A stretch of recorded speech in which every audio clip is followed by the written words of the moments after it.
All right, welcome to the Clikpop podcast. Justin, what's up? We're on video today. Where Oh, you video. are you doing stand up sometime in the late 80s?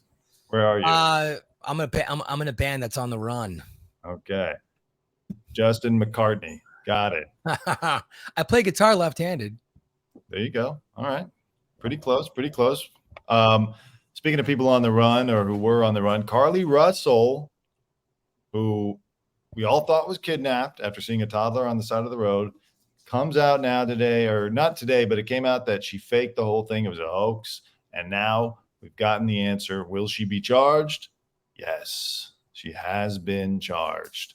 And she may even have to pay some restitution for the $100,000 that was spent on the search for her.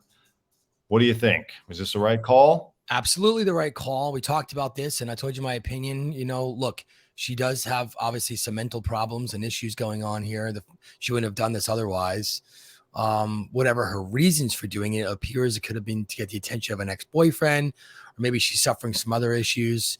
It's certainly not, from her home upbringing or money. Her parents are both well off. Her dad's a VP of a bank. Her mom's got a great job, and it's not anything like that. This is more just mental health issues. But regardless of the fact that it's from that, you still can't do this.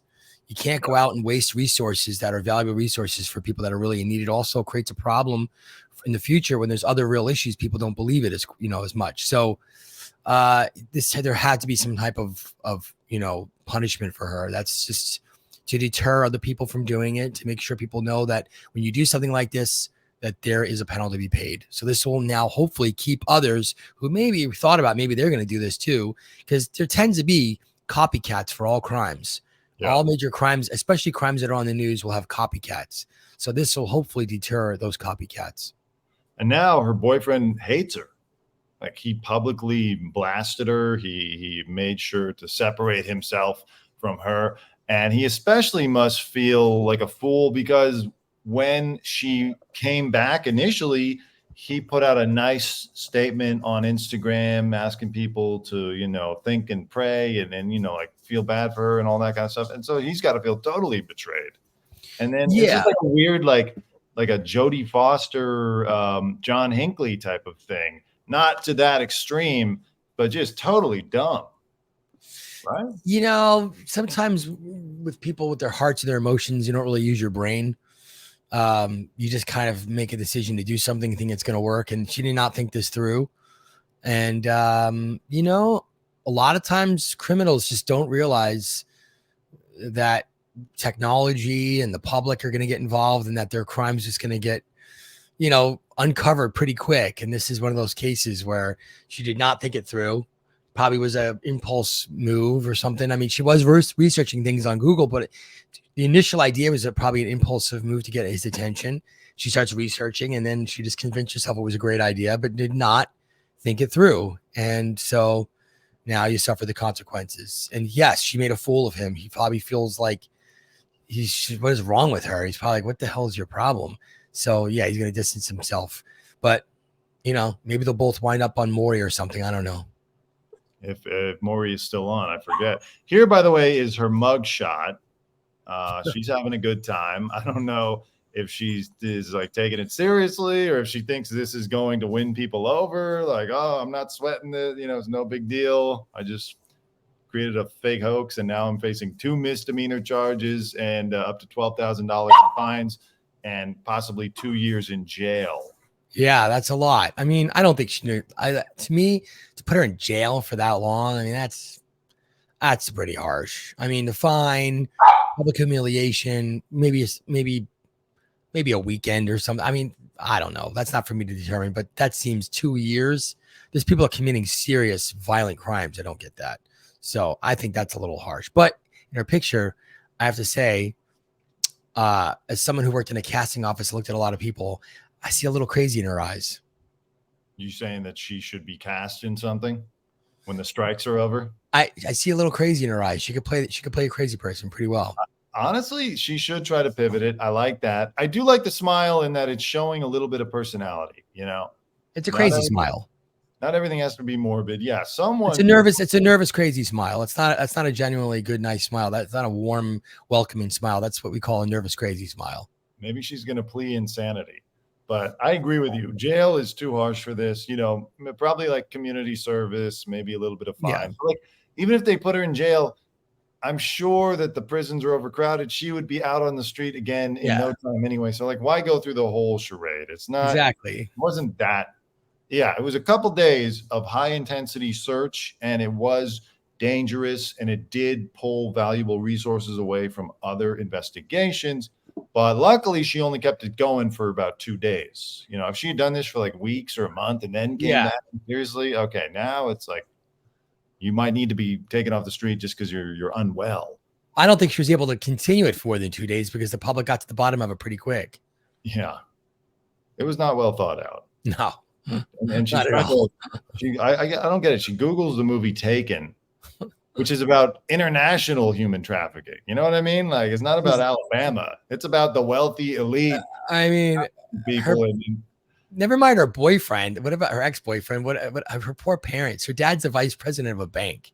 Oh. I mean, that's the financial world. You don't get more, prim and proper than that. I mean, those guys are like, this is a wild story for someone of that profession. He's probably very embarrassed. You know what I mean? I mean, it's terrible. I hope the bank doesn't come to him and say, we would like you to resign. They can't do that. That's bold. That's bold. But like, that's like a bad, the negative attention that this is going to bring. I mean, the spa where she worked at already has been, I hope they're not still being inundated with comments and people saying, you guys, why did you do that? Like, the spa that she worked at was getting blamed, and they fired her last week when she came forward and not that it was a hoax, but like I read an interview with the spa owner, like, look, we're just trying to keep the doors open.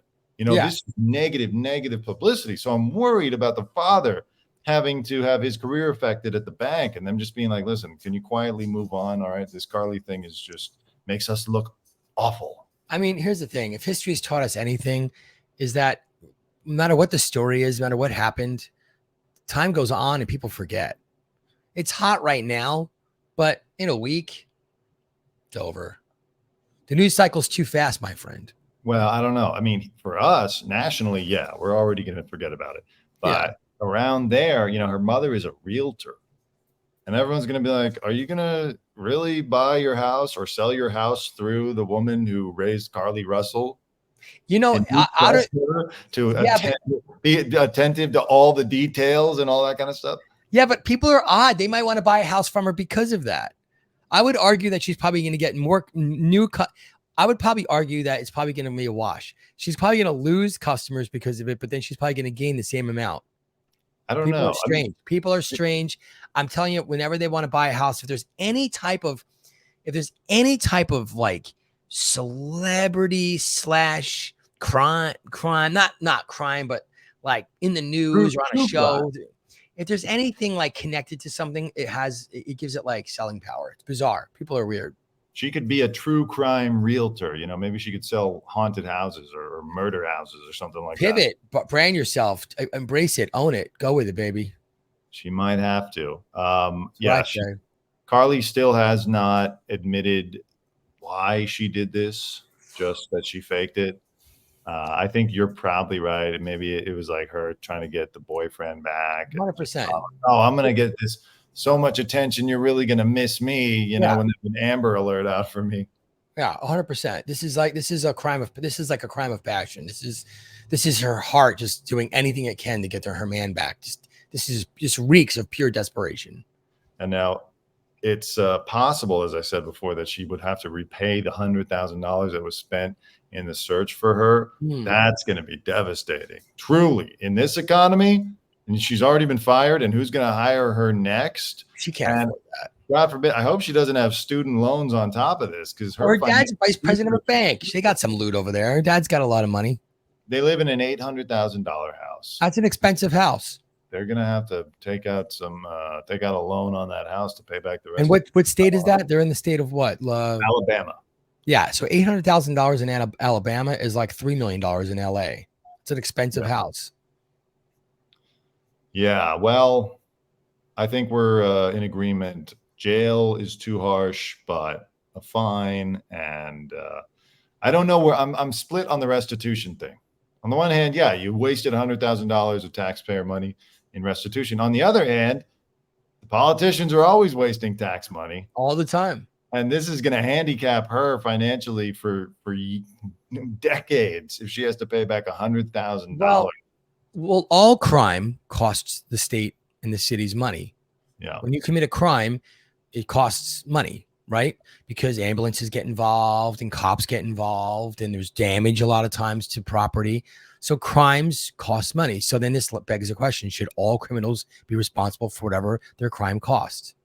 If she has to pay, then all the other criminals should have to pay. I'm not saying other criminals don't pay, but there's probably a lot of criminals that aren't paying anything. So maybe this is the thing now. If you commit a crime, everybody should have to pay. But come up, crunch the numbers, and find out what your crime costs the city or the town or the state, and pay the amount. That's it. Maybe that'll deter crime. The problem is, a lot of these criminals don't have money to begin with. That's why they're committing crimes. So these judgments would be more symbolic than anything, unless you're talking about a white collar criminal. You might get back 10 grand out of this, but you're not getting labor. 100. Free labor, my friend. No, well, then we're wading into a whole other controversial area. I don't know if she's allowed to start a GoFundMe or something to see if anybody. I mean, if the suckers out there don't want to give her money for that, then so be it. I don't know. OnlyFans? I mean, OnlyFans. That might be the way to go. OnlyFans. That's it. Oh. That might be an option. An appearance in the next Taken sequel. I'm sure they'll have one of those. She should call it. Get an agent. Whoever reps like influencers should be coming for Carlee Russell right now. Oh yeah. Put together a plan. Well, we'll see what happens. Of course, the charges were just leveled today. So we'll see what happens with the restitution and all that and the jail time. But we will see. So let's talk about the person who's going to be taking our job soon at Clikpop, this new AI anchor that debuted in India on India's Odisha network. Odisha TV launched a new channel hosted by Lisa, the world's first artificial intelligence AI news anchor. And it went about as well as you thought. Actually, I watched the first video, which I'm going to pull up right now, was very robotic and fake, which is weird because they have deep fakes that can be pretty good nowadays. I don't know what kind of cheap technology they're using, but the subsequent videos that I saw with Lisa really weren't that odd. Okay, let me pull this up so that we can all watch it here on Clikpop.substack.com. All right, you see Lisa? I do. To everyone. Namaste. I am OTV's and Odisha's first AI news anchor Lisa. As you all know, OTV is the first private satellite channel of Odisha which came into existence nearly 2.5 decades ago. In these 25 years of its broadcasting journey, OTV has reached many milestones, earning the reputation of being Oriya people's go-to news channel. Now, giving birth to me and by instating me into the TV and digital world, OTV has marked the beginning of a historic moment not only in Odisha, but for all the regional television broadcast mediums across the country. Please tune in for our upcoming segments where I will be hosting latest news updates coming in from Odisha, India and around the world. I hope you will accept me with the same love. Yes, of course, Lisa. We will accept you. What do you think? I mean, to me, it looks like a video game when you have to sit through the story portion of a video game. Yeah. I can't take it seriously. I mean, I have so many questions. It's like the name, if it's coming from the country of India, why would the name be so Anglo-Saxon? And why would she speak English with an Indian accent? Right. It's bizarre. It doesn't make any sense to me. And it's not believable. It's like a female Max Headroom, if you will. It doesn't really feel like I'm not buying it. And and I'm distracted. I'm actually not focusing on the news. I'm distracted trying to decipher if it looks real or not. I'm more focused on that than I am listening to the news. So I think it's actually working against them. Now, look, that's where we are now in 2023. This technology is rapidly improving every day, probably every hour of every day. So I would say, who knows what the world will be in 2024 or 2025, which is right around the corner. So maybe by then they'll smooth out. I'm sure they'll smooth out all the rough edges. But right now, right now she sounds like Siri. Like, yeah, I'm not. I'm Lisa. But I know there's technology that's better than that already. Yeah, that doesn't make any sense either. I don't know what's going on there. There's something I have my suspicions about this. There might be something more sinister at play here. I don't know. Let me show you a subsequent newscast, okay, where she's actually, because that was her greeting and being like, "Hello, I'm Lisa. Take me into your life." This one will be her talking about the news. Okay, let's see. Maybe we'll hire for Clikpop, as we said. Okay, let's see what we got. Here are the top headlines at this hour. Around 700 people belonging to the non-tribal Meitei community have left Mizoram out of fear, after the issuance of an advisory by the Peace Accord MNF Returnees Association last week. This was after the emergence. Hey, honestly, that's not bad. That's not as bad as the other one, definitely. And It's still robotic. It's still robotic. If I wasn't looking at her, if I was just in the airport and I heard that, I'd be like, okay. I mean, because anchors sound robotic. They'll be like, "Hello." Yeah, but there's there is a human inflection with the anchors. Every now and then it comes through. There's a fingerprint, and this doesn't have a fingerprint. That's what it's missing. And look, I'm not saying they're not going to make one. They're not going to improve it. Like I said, who knows? 2024 could be the point where you can't even tell the difference. But humans, we don't realize we're doing it, but there's slightly a little like inflections. We'll do things like that and say things in a way that, like, we'll drag a word out or not, and say things and we'll talk in a way that's just different than a robot. And a robot doesn't really understand those nuances and is not programmed to do them. So when that happens, that'll probably be a game changer. But right now, it just feels like it's a plastic thing to me. And I feel so phony. I can't embrace it. By the way, I hate this because it's yet another way to put real human beings out of work. But every company's doing it.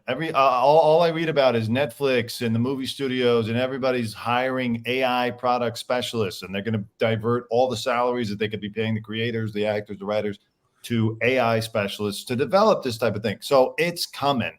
What I want to know is, like, can this thing handle live breaking news? Like, they probably pre-wrote this report, right? They run it through, they test it, and then they go to air. But like breaking news, the president steps down. Is Lisa going to be there, or who you're going to call the anchor out of bed? Like, what are you going to do? Yeah, that's a problem. It's going to have some limitations in that regard for sure. But also, here's my question. They talk about all these jobs that are going to be replaced by AI. Why don't they just go for the most expensive job that really does the least, which is the CEO? Why don't you just replace the CEO with AI and everybody else keeps their jobs?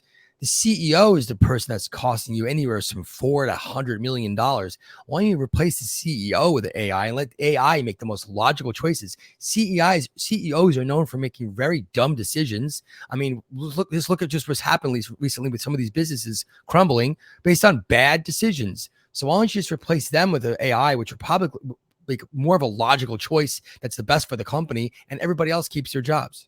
Well, guess what? I think that that's going to start happening over the next couple of years as these companies bring in AI to, say, run the accounting division or something like that. The AI is going to say, "Hey, we've done the analysis, and we don't need a guy making $40 million a year as the CEO, or $100 million a year if you're David Zaslav from Warner Brothers. Yeah, we don't need him. That money could be put to better use somewhere else or just saved. So we recommend that you fire the CEO, and we can kind of run it." I think you're right, and I think it's going to come back to bite all these CEOs who are eager to bring the AI in. Good. In the ass. Good. Bite them in the ass. All right. Done with these guys. Done with all of them. They're no good. They're garbage. Okay. Troublemakers. Speaking of money, you are a crypto fascist. No. Crypto enthusiast is the word. Enthusiast. My mistake. You're a crypto enthusiast. I read about this thing called Worldcoin. Yeah. And that you have to scan your eyeballs. And Yeah. even more shocking, over 2 million people have already scanned their eyeballs for this thing. What is this, and why are we giving our eyeballs to the Worldcoin? Well, here's the bottom line for that. Sam Altman, he's the guy that created Chat GPT, and he's now created this guy's like interesting character. He created Chat GPT, but now he's created something called Worldcoin, and Worldcoin is essentially created to fight what we just talked about: AI, robots on the internet. How do you know who's real? How do you know when someone's authentic? How do you know someone's not being duplicated? So they see a problem with that in the future, and they realize that one of the ways that that can be avoided, one of the ways to have authenticity in the coming years, is to scan a retina and have a digital identification that lives online for you so that they know who you are. Some element of this has already happened within certain sections of the government and with other businesses. And now it's going to be embraced by the world. France is putting up a little bit of a fight against it. They're saying that there's some issues with it. You're going to see some pushback against privacy issues. But at the end of the day, it's humans' choice right now to have their eyeballs scanned so that they can basically have their own identity online, which can't be duplicated, which in their eye gives them in a bizarre, ironic twist, they feel will give them privacy and protection. Now, Worldcoin is offering up free crypto if you get your eyeball scanned, and that's why a lot of people have done it. Many of the people have done it. I mean, look, whenever there's something offered for free, people will sign up for it. It's bizarre. I mean, it's just so weird. I'll offer you a slice of pizza. They'll give you the whole life away for a slice of pizza. Yeah. But they're being offered some Worldcoin currency, and so for that, they're getting their eyeball scanned to sort of be part of the beta testers for this program. Where it's going to go in the future, if it has a place in the future, and if it makes sense, and if it's going to save us in some regard, that's yet to be determined. I don't like it. I'm one of those people who's against this idea of being able to verify who's online and who's really talking. I like the anonymity of the internet. I know that there are drawbacks. I know that there's fraud, or that people are, can have their reputation smeared, but I would rather deal with that and, get fooled, or just be on top of it and try your best not to get fooled, than to have these types of extreme measures taken. Your eyeballs, like, it's bad enough when they ask you to upload your ID or to put your credit card information. And now it's like your literal, and we see it in so many, like Whole Foods. Amazon is behind this, of course, because they own Whole Foods. But you go into Whole Foods now, there's an option to scan your, let me put that down before someone steals it. Scan your palm to pay, and it's like, now his palm been? Where's his palm been? Like, we've seen this in the future, in movies about the future, I should say, where like it comes up and it scans your eyeballs and then you get let into the room. But this is just crazy. And for crypto, like, sorry guys, I want crypto to bounce back and take off and make us all rich. But at the same time, I'm not exchanging my eyeballs for anything less than cold hard cash and or gold. Like, crypto is too iffy right now to give your freaking eyeballs to. Well, this is what I'll tell you. You're putting up a resistance to it, as am I, and a lot of us from our generation, because we see the dangers and we're not used to it. It's foreign to us. And so we fight it. We don't like it. We don't want it. Okay. However, what we're failing to understand is the young generation, the children, the youth, when they grow up with it, when businesses adopt it because it's the cheapest way for them to have security or protection, when they start using it in real time, and somebody grows up with it and they think it's normal. In fact, they don't know a world or a life without it. They're not going to put up a fight to it. They're going to just be like, yeah, this is what it is. What are you talking about? What's so weird about it? So that's the problem. Those of us that are older, who have seen both sides of the fence, we understand the dangers and the problems with adopting a technology like that. But the youth who grows up with it, they don't know the difference. So they just think it's normal and they go along with it. And then they'll put up a resistance to whatever technology comes when they're, our age. That's how that goes. Let me see your eyeballs right now. Let's see them. I'll nice try, my friend. There's a reason why I wore these shades. I'll send you some Kishu Inu coin. Give me your wallet. Oh, yeah. Well, I'll take whatever coins I can get, I suppose. I lost like $1,000 on that Kishu Inu. It was terrible. Some guy was like, oh yeah, you should get it. It's big. It's going to be really big. Then the next day it dropped and I lost like $1,000 just right down the drain. It was horrible. The universe was like, yeah, the universe was like, Dante's not going to be rich.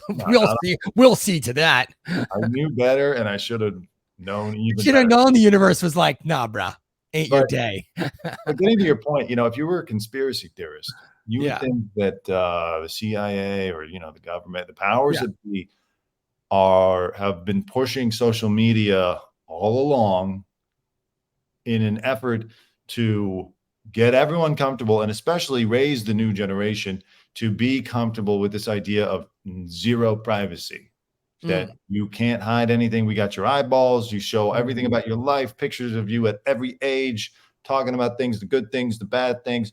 There are no secrets anymore. And now we're also not even going to let you be anonymous on the internet. We have to know exactly who you are. And so that's why this stuff has been elevated. Of course, it's not the only reason. I'm always of the opinion that governments see opportunities and take advantage of them rather than engineer them from end to end, because it's just too hard to pull off, like a grand conspiracy like that. But if you see the opportunity, like 9/11, okay, we're in. You can go to Afghanistan, and then we'll take that as justification to get to Iraq. Boom, we got it. Or, Pearl Harbor or whatever, you let it happen so that you can get into the war. There's examples throughout history. This is one of those things where they can just have a total surveillance state, and they've brought us in before we even realize it. And nefariously, the youth is growing up thinking, oh, that's totally normal. Here's my palm. Here's my eye. There's a famous quote from Andy Warhol, and it said, everyone in the future will be famous for 15 minutes. Right? But there's an even better quote and probably more appropriate quote for our time and age. And that's from Banksy. And he says, everyone's going to be anonymous in the future for 15 minutes. I like that. So here we are. And so be it. That's a good one to end on. Good stuff today. Well, listen, everybody, please remember to subscribe to Clikpop.substack.com. That's Clikpop.substack.com. Subscribe to our YouTube page and follow us on Instagram, Twitter at Clikpop2 and everything else. Justin, any last words? Or I'm sorry, did I interrupt your comedy act? I forgot you're in front of that 1980s brick background. Peace out. All right. Hilarious. Thanks, everybody. See you on the next one.